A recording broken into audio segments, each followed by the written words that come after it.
379, the Mississippi Marketplace Facilitator Act 2020, and I'll ask our friends from the Department of Revenue to come forward and give us a little background information on the bill. Peg?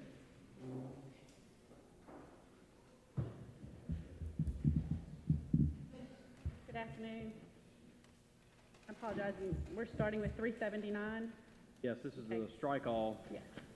This is commonly referred to as our Marketplace Facilitator Bill. And what this bill will do is it will require businesses that operate a marketplace, and the most common application of that would be to think of somebody like Amazon, that operates a marketplace where customers buy goods, and on that marketplace they can buy goods directly from the seller, or they can buy goods from thousands of independent sellers that also sell their goods through that marketplace. Currently, their marketplace providers are collecting tax on goods that they sell directly through the marketplace, but we're not getting tax on the ones that are sold through the independent sellers unless that independent seller meets the economic nexus threshold. And what this would do would just be require the marketplace to collect the tax directly on the sales made through their marketplace, regardless of who the seller is. And there is a little bit of an exception that is added to this. It is a large seller exception that we added that will allow those sellers that have sales, United States sales in excess of $1 billion will be allowed to continue to remit directly to the state in lieu of taxes being remitted through the marketplace. Okay. So that's gross sales over $1 billion? $1 billion U.S. sales. Okay. All right. Y'all have a copy of the strike all amendment that has that language added to it. How many, I guess collectively, most of the states have adopted this? Yes, there are only 4 states that currently do not have marketplace provisions. Of the 4, Mississippi is one, and Louisiana is one. I think Florida is one, and I can't remember who the 4th one is, but Louisiana has now adopted their marketplace provisions to go into effect later this year. But so that will lead us to 3. So we'll be one of only 3 states without this provision. And this would go into effect after July 1? Yes. Okay. All right. Senator McDaniel, a question? Sure.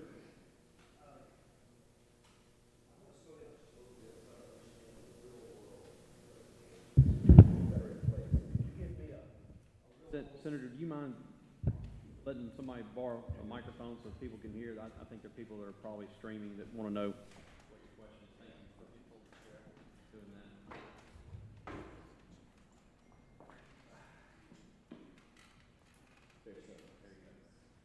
Thank you, Mr. Chairman. My question, I think, is trying to understand the real-world application of how this works. I understand that other states have adopted things that are similar, but I would like for you to give me an example and just walk me through the process as to, A, who is presently being taxed, and then after we pass this piece of legislation, who will then be taxed? Okay. Currently, with our economic presence nexus threshold, all businesses that do at least $250,000 worth of sales into Mississippi are required to collect and remit our tax. So that's what we're currently doing. And what this would do is to say that any business, regardless of the volume of sales in this state, but any business who makes sales through a marketplace provider or facilitator, the tax would be paid on those sales collected from their customers, but it would be remitted by the marketplace provider. Okay, give me a real-world example of a marketplace provider then. Amazon is a marketplace provider, marketplace facilitator. Okay. Walmart does marketplaces now. eBay, Etsy, those are all marketplaces. And so if we pass this legislation, we'll put the responsibility on those individuals to withhold taxes? Correct. Not on all the individual sellers. They will not have to make a determination as to their sales in the state for them to have to collect the tax. Is this an extension of what occurred here a couple of years ago? When you talked about Nexus, I can only assume you're talking about brick and mortar type companies, right? Physical presence, yes, So we threw a net out a few years ago regarding the use tax, as you might recall. yes. It was a fairly limited net, and you used that number a moment ago. $250,000 is ours. And now what your suggestion is that we expand that net even further, right? Well, what we're saying is that we were going to require the marketplace to sell, so I suppose in one term, you could look at it that we're throwing it wider, but in another term, what we're doing is we're actually constricting who is going to be then responsible for having to collect it and will have the collection and remittance responsibilities, and we're lowering that to a smaller number of taxpayers and taking the burden off the independent sellers. Right, as through collection, I see that, but one would think that the tax revenue would increase coming into the department, would it not? We would expect that it will, yes. And that increase would come directly from the private sector. It would come from individuals or businesses that are making purchases through marketplaces. In the private sector, and those individuals naturally, ultimately, are going to be end consumers, people that make purchases. Well, I'll add that the tax is actually currently due. Partially. Not changing the fact that the tax is due. The tax is currently due on all of those purchases made by the individuals themselves. I remember that distinction, but it was a tax due that was impossible to collect. And the fallback position when we passed the bill was that somehow this was a magical tax, and if we supported it, it wouldn't be a tax increase at all. But the real world implication was a massive tax increase for the private sector. That's what occurred. And so my concern is now we're going to increase this burden on the private sector, and we're doing it at the worst time imaginable when we have a loss of jobs across the board, a loss of income across the board. It just seems to be the opposite approach of where we should be heading. That's my concern. I guess you disagree with that, huh? Well, no, sir, I understand completely what you're saying, but I also believe that it is a tax that's due, and it changes the impetus of where we collect the tax, and the Supreme Court, through their decision in the Wayfair case, gave states the authority to do exactly what we're doing. In that case, it was a reversal of years and years of precedent. Yes, it was, of a quill decision, yes, sir. Okay. All right. I appreciate it. Thank you. Senator McMahon. Yes, ma'am. I'm sorry. What was your name? My name is Meg Bartlett. Ms. Bartlett, I have a question. So I'm sorry that I haven't had an opportunity to read this. I haven't seen the strike all until just now. So, but as I read it, what if I, as an individual, I sell a home on Marketplace? Homes are not subject to tax. It's a sale of real estate, and it's not subject to sales tax. But it would be if I sell it on eBay? No, sir, because this is in the sales tax code, and you can't tax anything that's not subject to tax in the sales tax law. So it only taxes those things that are currently subject to tax in the sales tax law.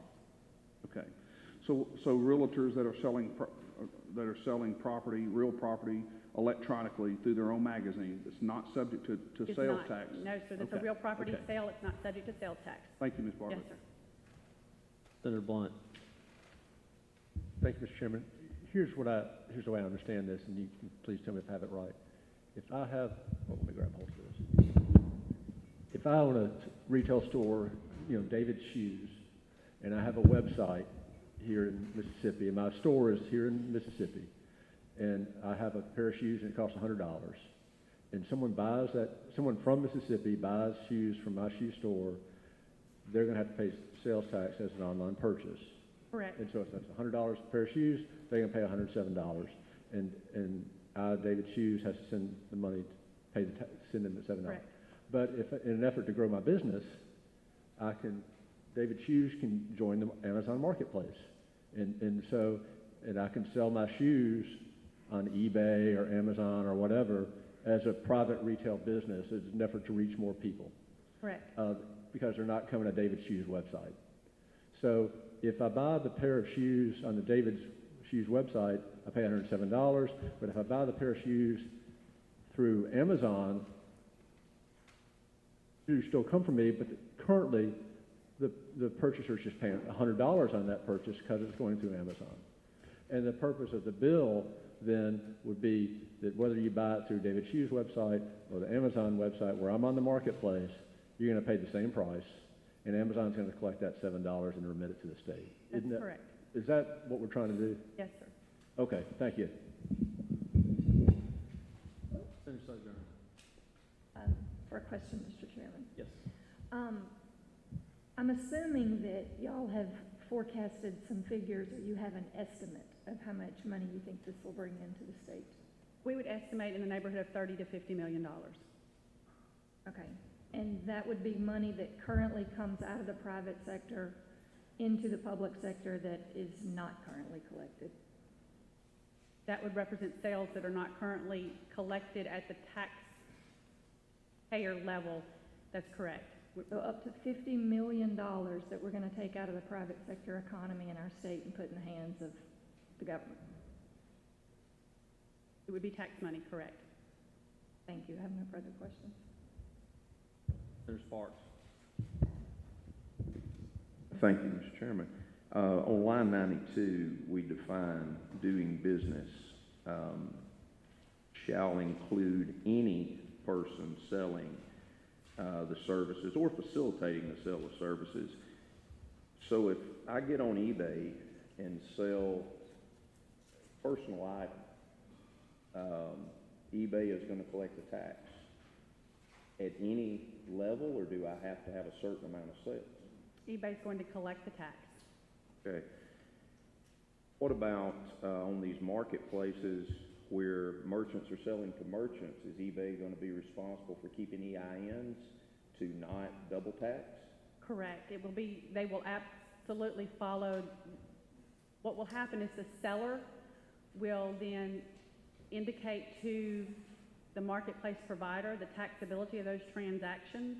And so if it's a wholesale sale, it's a wholesale sale, still. Okay.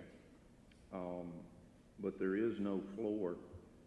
There's no amount that if someone sells goods that are used goods, as we know, oftentimes on eBay or on these sites are goods that are not new goods. We're going to collect the tax on every sale of every citizen.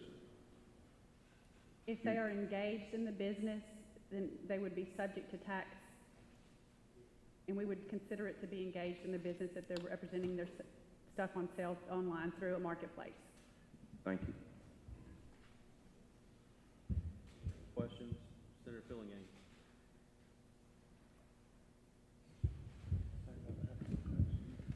Thank you, Mr. Chairman, and thank you, Meg. Question about food delivery services. So if I order food through, Waiter or Uber Eats or some of these places, DoorDash, which a lot of us have done and my constituents have done during this COVID-19 situation, under the wording of this bill, won't I be double taxing that food service? No, so the food service has a sales tax permit and buys that food exempt from the restaurant as a wholesale sale, and the tax is then only due when on the total charge by the delivery service, which would include delivery and food. So it's not like the same as Pizza Hut, for instance. Wouldn't this be the same as charging Pizza Hut an extra tax on the delivery portion of the food that they're having their drivers go out and deliver? Right now, if it's, let's just throw Pizza Hut as an example. I buy a pizza from Pizza Hut, and let's just say the pizza's $10, and if there's a $2 delivery charge, that is currently taxable right now. The full $12 is currently subject to tax. As the sales tax law is written today, delivery charges by the seller, added by the seller, are subject to tax. That's as the sales tax law has been written. But under like Grubhub, those types of things, they're not really adding anything to the cost of the food, are they? Some do, some don't. Some add a delivery charge, some add an upcharge to the food. Yeah, I would like to set out for amendment at the proper time, Mr. Chairman. Okay. Any other questions? Senator McMahon. Thank you, Mr. Chairman. Thank you. So, Bartlett, is this intended to be an equalizer to help our brick and mortar facilities? Is that what you would consider that? So if you have a brick and mortar operation in Mississippi and you're selling on some type of electronic form, it's an opportunity to equalize. Is that what this is? It certainly does play a part into that, yes, sir. It levels the playing field so that any Mississippi store clearly has to charge tax on all of its sales. And so what this is doing then is saying that anybody else who's selling to Mississippi customers has to have that same level of taxation as an in-state business. But it also reduces the number of people that we have to have registered to collect the tax, and it also reduces the burden on independent sellers. There are 45 states that have a sales tax and use tax component, and many of these states have different levels of nexus thresholds. And when the Supreme Court decision came down in Wayfair, it did not specify a flat economic presence threshold amount. There are varying levels in the 45 states, or the 41 states now that have a marketplace. And so instead of all these sellers having to figure out, I'm doing business in Maine, I'm doing business in Mississippi, I'm doing business in Florida, I'm doing business in Iowa, what's the right rate of tax? Do I have to meet their thresholds? They don't have to have that burden because it's done by the marketplace provider. I see the legislation, if we pass this, that it'll be in effect and enforced on July 1st of 2020. So is there a reason that date is sensitive to be July 1st? Is there a taxing purpose for that, or? Generally, all of our sales tax laws take effect at the beginning of the new fiscal year. I wondered if we might, if the chair might consider delaying that until maybe October 1st or something, to give the private sector time to absorb this and make changes. Well, I would probably say that 45 states are already doing this. eBay and Amazon and all these other companies are already doing this, and July 1 is the date that most general bills and all bills go into effect, because it's the fiscal year, and that's when all bills, unless it's from and after its passage, which this is not. So I don't know what the purpose of delaying it 2-3 months would do. I think all these companies are pretty much doing this already, Senator, but you're certainly free to make that amendment if you want to at the proper time. Are there any other questions? Thank you, Chairman. Before we take an amendment? All right, Senator Filligan, you had an amendment? Yes, I'd like to exempt food delivery services from this taxation. Want to exempt food delivery services from this taxation? Yeah, because like she was saying, many of the companies already charge, the food restaurants, or you want to call it, already charge an upcharge, and then that upcharge is being taxed a second time, and this is. So let me make sure I'm understanding that proposition. So if you order from Pizza Hut and you order through Grubhub and the pizza's $10, if you go pick it up, is Grubhub charged $10 or they charge $12 because it's a delivery to carry out? What generally should happen in that instance, I order the pizza from Pizza Hut, but I order it through Grubhub. I go to Grubhub's website, I order the pizza, I pay for it through Grubhub's website.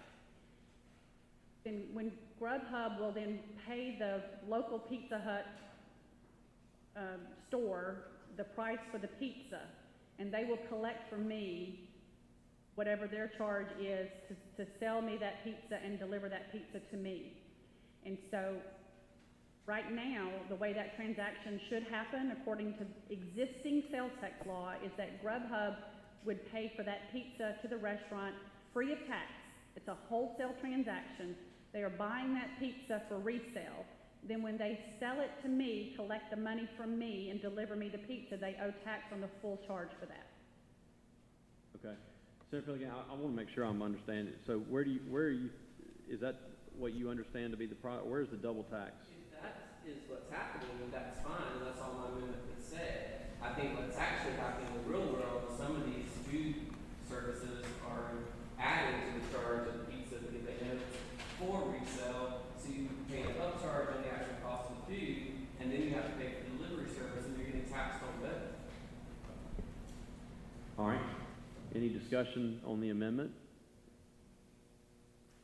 Seeing none, all those in favor say aye. Aye. All opposed? Ayes have it. All right. Any other questions on the bill? If not, for a motion? Mr. Chairman, I'm going to speak on it just for a moment. Absolutely. Go ahead. I don't mean to just belabor a point here, and I certainly don't mean to disparage our friends at the DOR. None taken. You've done a great job.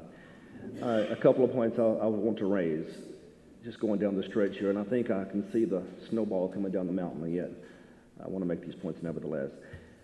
I heard during the use tax debate this concept of fairness. In fact, they called it the fairness tax, and it made sense in some respect because one thinks that somehow there's an unequal playing field. The studies that have been done demonstrate just the opposite. There is not an unequal playing field, and one economist after the other has come to that same conclusion. But let's assume for the sake of argument that there is an unequal playing field. As policymakers, if we're going to correct inequality from that standpoint, why wouldn't we alleviate the tax burden and the regulatory burden on the brick and mortar? It makes no sense to keep those burdens on the brick and mortar, only then to raise taxes essentially on others that are not brick and mortar. It's counterproductive. It becomes more counterproductive for business and for the sake of our economy when we continue to pull millions of dollars out of our economy. Let's just forget the ins and outs of the specifics of the bill just for a second. Let's just think about it in big picture concepts. Anytime the private sector has money in its pocket, it can invest, it can produce, it can expand. When government takes that money, we always keep a finder's fee, and then we give it back in the form of a grant or some sort of favor. But the dollar is never quite as impactful as it would have been had it just been left in the private sector. Here, complicating matters, we're doing it in one of the worst economies imaginable. No fault of our own, no fault of President Trump certainly, but of COVID and other problems in our economy. One would think that if you're trying to stimulate activity, you would maintain and keep that money in the private sector as much as possible. That private sector money will stimulate, perhaps slowly, but it will stimulate economic activity. This just seems to be the wrong direction at the wrong time. If you want to revisit tax increases, which is essentially what this is, call it what you wish, but more than $50 million additional dollars will flow into state coffers. More than $50 million will be removed from the private sector. That is a tax increase by any definition. One would think we would wait to do it at a more prudent fiscal time. That's just my position. And again, I'm sure the snowball's coming down the mountain, but I would urge you to vote no on this. Thank you, Senator. Senator McMahon. I'd like to ask Senator McDaniel a question, please. Sure. So, Senator McDaniel, is it your position you would like to eliminate the sales tax across the board? That's your position. That's what you're stating. Not entirely. We have to find a more equitable solution, though. And we've moved toward that direction over the past several years, and I'll give you some examples. For years and years and years, Mississippi had a fairly onerous franchise tax, fairly onerous inventory tax. We began to reduce those things in an effort to stimulate economic productivity. It's the same principle here. It can be argued consistency that the more the private sector is allowed to keep with their money, the more economic activity is generated. That doesn't mean we starve the beast or we do away from the government revenues entirely, but there has to be a balance, and a balance that respects growth as opposed to government expenditures. Well, your position, you're stating here, would eliminate the income for almost every municipality in the state of Mississippi. So I support what you're saying about keeping more money in the private sector, and I would work with you and any member to eliminate the income tax, but the sales tax is the fairest tax there is. And if this is an opportunity to equalize the playing field between the brick and mortar companies that have invested in the real estate of Mississippi and to let the electronic marketplace bear its fair share and equalize it, I support it. I understand your position. I do, but understand no matter how we couch it, no matter how we spin it, no matter the semantics that are utilized, $50 million additional dollars removed from the private sector. That's money people will not have to invest, expand, or grow their businesses. That's just the way the process works. And one would think we would be moving toward a more equitable solution as opposed to higher taxes, but that's just my position. Thank y'all. Any other questions, comments? All right. All right. The motion is tile sufficient do pass as amended. Strike all. All those in favor say aye. Aye. All opposed? No.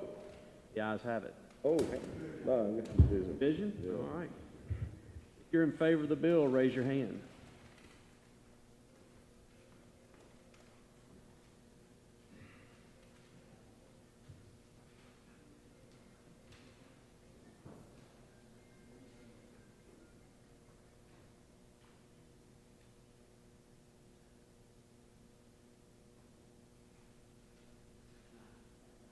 All right, all opposed, raise your hand.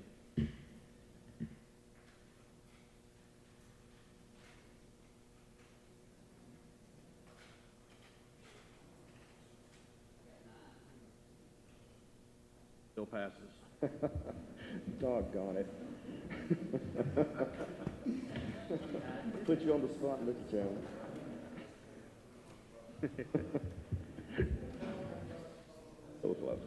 All righty, next bill. We're gonna skip around and catch, Meg while she's up here. We're gonna move down to House Bill number 858, revise certain provisions regarding authority of the Department of Revenue to dispose of seized alcohol. I'm gonna let Chief of Enforcement Rusty Hanna address that one. That sounds great. What this bill does is allows us to dispose of alcohol that we seize once we have a criminal conviction. The exact same bill was passed by this body in Senate Bill 2324 with identical language. This is just a House version coming over. Okay. Yeah, like I said, this was the exact language we have, I believe, in the bill that was already passed earlier in committee. Are there any questions? Motion is title sufficient to pass. All those in favor say aye. All opposed? The ayes have it. The next bill we're going to go to is House Bill number 859, taxation amend certain sections of law to make interest rates for various unpaid taxes consistent with rates provided in other sections of the law. And this is a similar bill, the language we passed in Senate Bill 2433. Go ahead, Meg. What this bill does is kind of a cleanup bill from several years ago. There was a bill that passed that essentially began a phased-in lowering of interest rates on the various taxes that the department administers, and it lowered the interest rate from 1% per month, phased it in over a 5-year period down to 0.5% per month. These code sections listed here were inadvertently left out of that large bill, and so this bill will just simply take the interest rates that remain in these code sections and reduce them from 1% per month to 0.5% per month. Okay, so essentially just clean up. Yes. All right. You heard the explanation. Are there any questions? All right. Motion is title sufficient to pass. All those in favor signify by saying aye. All opposed? The ayes have it. Next bill is House Bill number 861, authorize Commissioner of Revenue to reduce the tax assessment based on additional information after order of the Board of Tax Appeals. This is similar to the bill we passed in committee, Senate Bill 2785. If you remember, if a person has an appeal, they can settle with the Department of Revenue up until an order from the Board of Tax Appeal is issued, and then they cannot settle until you go to court. And this just gives them the ability to settle in that time period when the Board of Tax Appeal makes their order and any court date that's scheduled. So I think that's kind of an explanation of the bill. Correct. Strike all languages in here from the Senate bill. So this is the same language we adopted on the floor of the Senate. Are there any questions from the committee? Senator Thompson?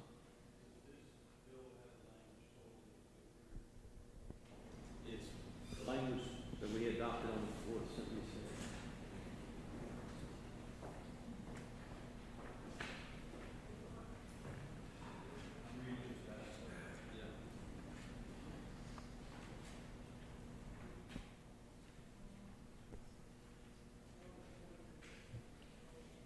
Hear the question, Meg? No, I didn't hear it. Good. Thompson, you ask a question to the microphone.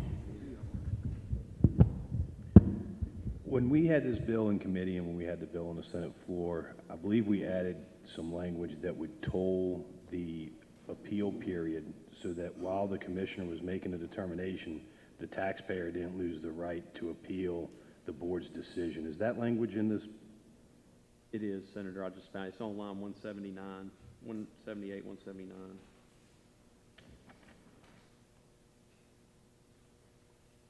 Thank you. Thank you, Mr. Chairman. Thank you. Are there any other questions? All right, the motion is title sufficient to pass, strike all. All those in favor say aye. All opposed? The ayes have it. Next bill is House Bill number 863, revise certain provisions relating to assessment of public service corporations. This is the same bill I believe we passed out in Senate Bill 2601. Meg? I'll let Jan answer. All right, Jan? Thank you. This bill just simply extends the due date for public service corporations to get information to the Department of Revenue, and it changes the date from the first Monday in April to the actual April the 1st, and it shortens the appeal time frame there so that it allows us to get information to the counties earlier in the year so that they can make their assessments. And most of these public service corporations already have notice of what if there's a problem, so it's not like a tax appeal is going to be the appeal on it's going to be a surprise. That's correct. They've been working with our office throughout this whole time period, and none of this is a surprise to them. Many of them come in and visit with our staff and work through the assessment valuations there. But in the past, there's been some delays. If there has been an appeal, it may extend beyond the mid-August timeframe that the counties need in order to get their budgets done. All right. Thank you. Are there any questions from the committee? Senator Horn. Question was, where was the definition of public service corporation?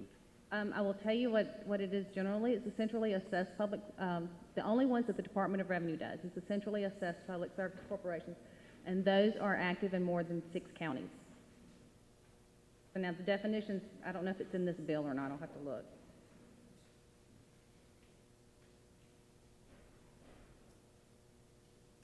Maybe in a previous section that's not included in here.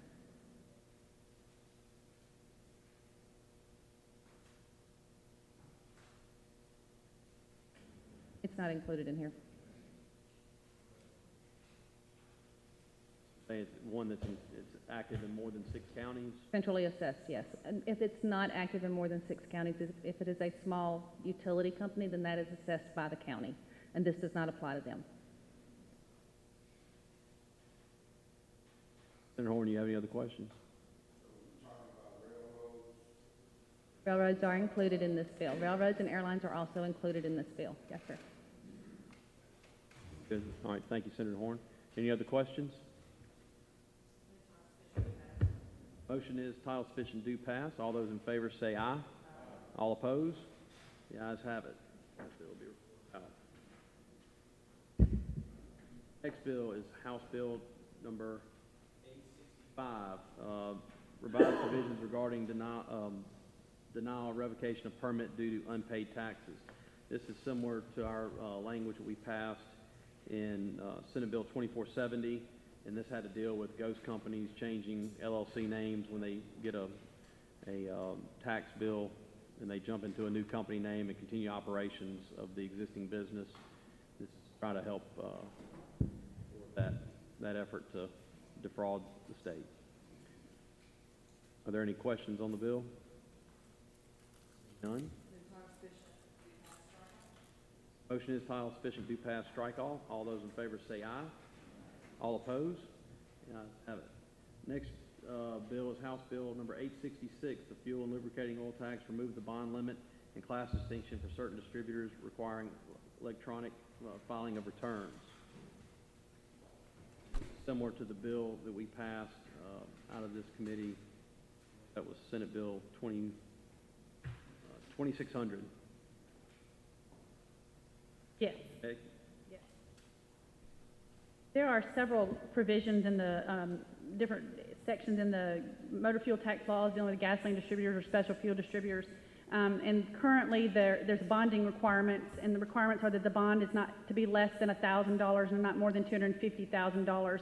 What we have encountered today is that $250,000 is less than a lot of these distributors' monthly liability. So when they become delinquent, they're going to be delinquent for an amount well exceeding the maximum bond requirement today. And so what we're asking is that we leave the bonding requirements alone until such time as a distributor becomes delinquent. And then if they become more than 1 month delinquent, we can increase their bond to 90 days of what their liabilities are. And then if they become more than 3 months delinquent, then we have the ability to increase a bond to 6 times their average monthly liability.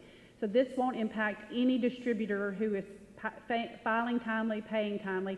It's only at such point in time when they become delinquent and we've been unable to collect the taxes from them that we can increase their bond.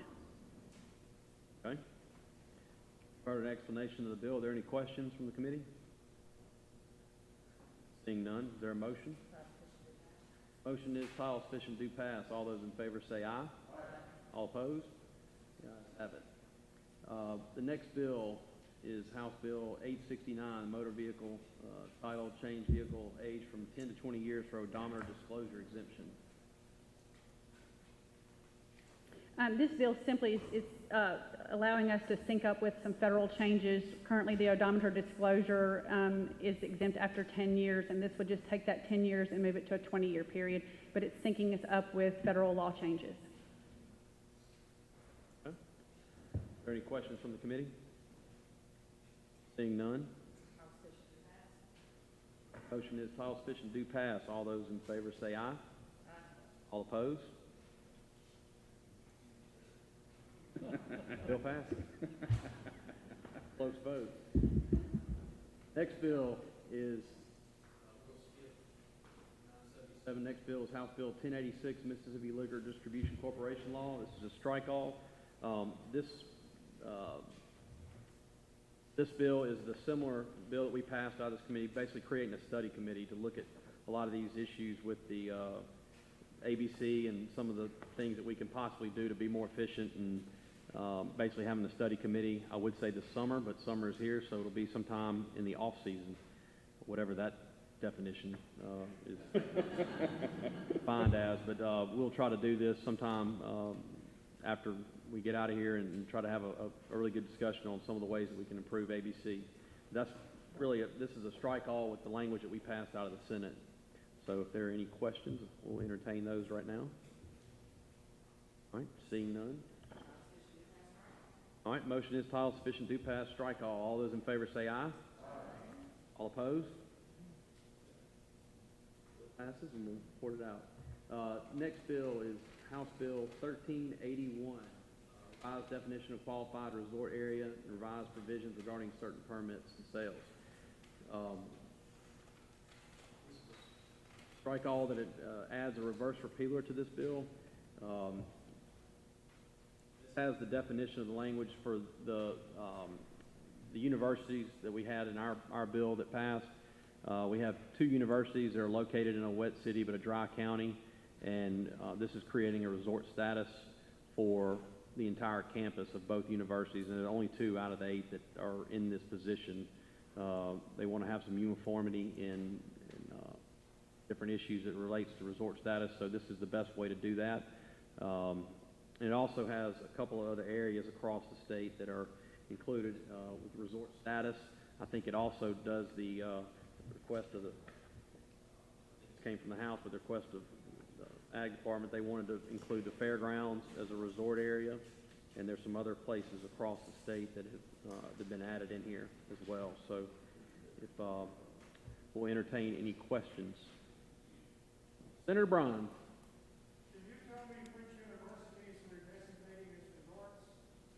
That would be the University of Mississippi and Mississippi State University. That's appropriate. Thank you, Senator Bryan. Any questions for motion? Motion is title sufficient to pass, strike all. All those in favor say aye. Aye. All opposed? The ayes have it. Next bill we're going to take up is House Bill 1486. Senator Parks. Thank you, Mr. Chairman. What this bill allows the Commissioner of Revenue to put certain retailers of tobacco products on a cash-only basis, and this is when they have fallen delinquent on the terms of payment in their agreement with the wholesaler. What we're seeing is that non-payment has become an issue with some retailers, and what they'll do is just switch to the next wholesaler. Happy to answer any questions. Senator McMahon. I have a question, and it may be appropriate for DOR. I happen to represent a company that has the largest walk-in humidor in the state of Mississippi. It's quite a large facility. And I was curious why we tax tobacco and make them pay their taxes in advance before they ever sit at the point of sale. So, for example, when this company receives shipments of their cigars and other tobacco products, they have to pay all the taxes on all those products in advance instead of selling it at the point of sale and collecting the sales tax. And I'm just curious why we do it that way. Actually, that sale is subject to both an excise tax, which is due at the time they purchase it or bring it into this state, and that's what the law requires, that the excise tax is due at the time it's bought by the retailer and brought into this state. And then there is actually also a 7% point of sale tax when that tobacco product is sold for retail. Can you explain the excise? Why, is this an old law? It's excise tax. You have an excise tax actually due on alcohol, beer, and tobacco products in Mississippi. So all three of those, and gasoline is actually an excise tax too. And so the tax is due at the time that the product is brought into the state or made available to sale. And then there is a second tax, which is the retail sales tax that's charged. So they're subject to two different taxations. It's my understanding from this one particular company that they're having to pay the sales tax in advance as well. Is that incorrect? There's no sales tax in advance. No, sir, that is not correct. The sales tax is due at the time that the product is sold.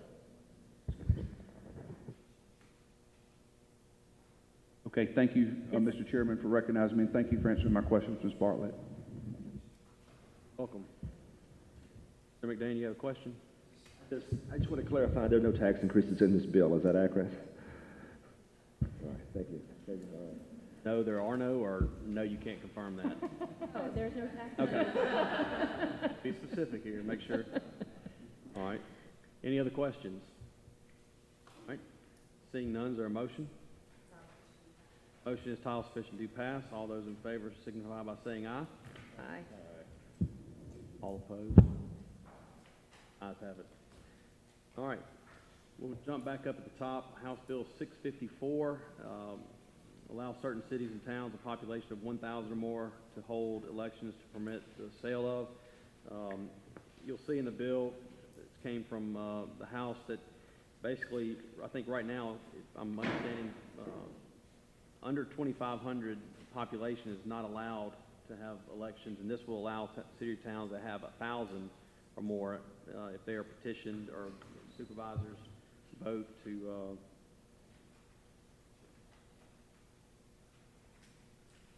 if you read the bill, line 19 through 22, says any city or town in this state having a population of not less than 1,000 according to the latest federal decennial census and located in the county that has, or no city or town with a population of more than 2,500. It will allow them to have an election to vote. So that's basically a description of the bill. Are there any questions? I don't believe there are any tax increases in this one. Want to be sure. Yeah, we're going to tax them. Any questions? Seeing none? Motion is title sufficient to pass. All those in favor say aye. All opposed? All right. Next bill, House Bill 697. The House was to extend the reverter and the authority for late payment without penalty or interest when exemption was inadvertently extended. So the ad valorem exemption was inadvertently extended. The Senate passed a bill, I believe it was Senate Bill 2639, or 2369, excuse me, that basically deleted the reverter. The House bill just had extended the reverter. We deleted it, and that's what the strike all does. It basically puts the Senate language back in the bill. Are there any questions concerning this bill? Seeing none? Title sufficient, do pass, strike all.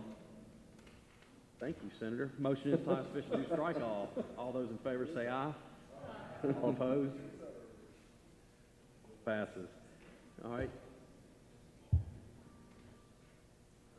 Next bill is House Bill 697, extends the reverter on authority. Wait, that's one.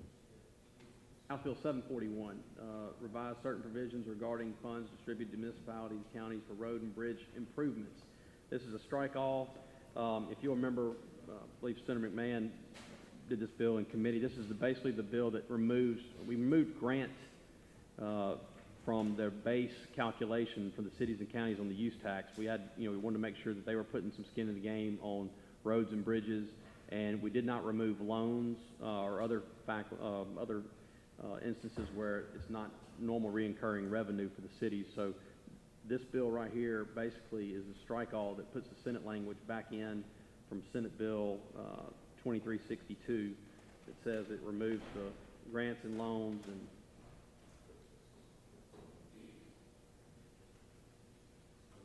or excuse me, we use the house lane, we just put a reverse repealer in this one. That's what the bill does, and basically, we're just making sure that there is no fine for an accidental extension of the ad valorem taxes. Not getting penalty. That's a description of the bill. Are there any questions? Yes, Mr. Chairman, please. Yes, Question. Senator, you're recognized. The amount that each municipality or each county receives is based on population of said county or city? It's not on population. The use tax has a formula on how the funds they get, and I think what we're talking about here is the money that the state gets off their portion, the formula from the use tax that goes to these cities and counties for help and aid and infrastructure. We didn't take out any grants they may have received. So if we went back and looked at their amounts that they were putting into their infrastructure. If they had a grant, that wasn't necessarily something they were going to have year over year. So we don't want to penalize them and make them put, if they got a $2 million grant and they only put, $5 million in, we didn't want to expect them to come back and, they didn't have that $2 million grant the next year, so all they put was $3 million. We wouldn't want to penalize them for that. So we just basically removed those things that weren't normal revenues that they were putting into the program. If they got some federal grant for something, we wouldn't want to penalize them for having that in their expenditures from those years. Thank you, Mr. Chairman. So, Blunt, Amendment. For an amendment. for an amendment? Okay, hold on one second. Let's see if there are any other questions. Are there any other questions? Committee? Okay, Senator Blunt? Thank you, Mr. Chairman. The changes that are proposed in this bill, I think, are good changes. But what is also before us in this bill is the manner that we currently distribute the use tax, or what I think is commonly referred to as internet sales tax. And that is beginning on line 43 of the bill. And you'll remember when we passed this, we essentially came up with a compromise. Half of the money, and I'll just use the phrase internet sales tax, even though it's not technically correct, but half of the money from the internet sales tax is dispersed to cities based on their population.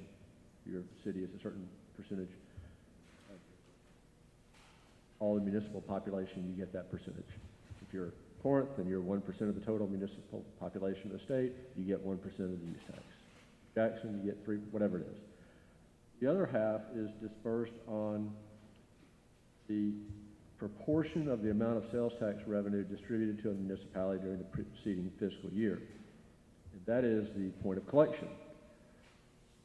So that is a formula that is the way we do in-person brick and mortar sales, but it, in my opinion, has no relationship whatsoever to purchases that are made over the internet.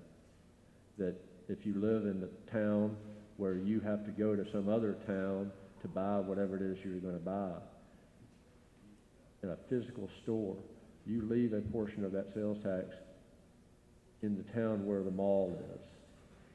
And the justification for that is that, let's just for example, let's say like a lot of people in central Mississippi drive to Flowood to the Dogwood Mall.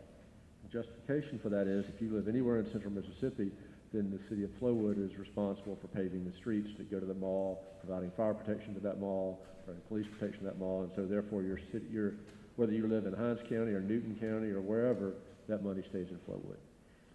That theory has nothing to do with an internet sale. If you live in Jackson or Newton or Pelahatchie or wherever it is, and you have buy something from Amazon and it's shipped to your house, the distribution of that municipal portion of that sales tax has no relationship to brick and mortar stores and brick and mortar sales and point of collection. So what my amendment would do would be to delete subsection B beginning on line 50, and let's take that same amount of money. Again, this is not an increase of any tax. It simply changes the method by which the use tax or the internet sales tax is distributed strictly on the basis of population. That's what the amendment does. I'll be happy to answer any questions. Any questions? I'll close, if may, briefly. Sure. if there are no questions. Again, the point of collection penalizes most municipalities in this state as retail has left our small and medium-sized towns for these large super shopping centers that serve large parts of the state. And they're left with the same infrastructure needs. And so people don't buy things, increasingly, people are forced to drive to a large urban retail center or suburban retail center, or increasingly they're buying things online. The online purchase should have no relationship to a brick and mortar distribution system. And that's 50% of how that money is dispersed. Most of your municipalities would be winners under this, and it would not be an increase in taxes or an increase in cost to the consumer. Yeah. Adoption amendment. Anybody want to speak against the motion? I will. I think that, you know, we just passed this use tax, and unfortunately, this is part of, you know, it goes to infrastructure, it goes to, you know, roads and bridges and the things that cities have to spend money on. We just started it, and I just think it's a bad idea to change it all up and do it under one scenario. I think this was a compromise we pounded out last time when we originally passed the bill that Senator Filligan handled, and I would urge you to vote against the amendment. Are there any other questions? Anyone else want to speak? All right. If you're in favor of the amendment, vote aye. Aye. If you're against the amendment, vote no. No. All right. Noes have it. Are there any other questions on the bill? All right. Motion is title sufficient to pass, strike all. All those in favor say aye. Aye. All opposed? Ayes have it. Looks like all the bills for today. Is there a motion? Rise and report. All those in favor say aye.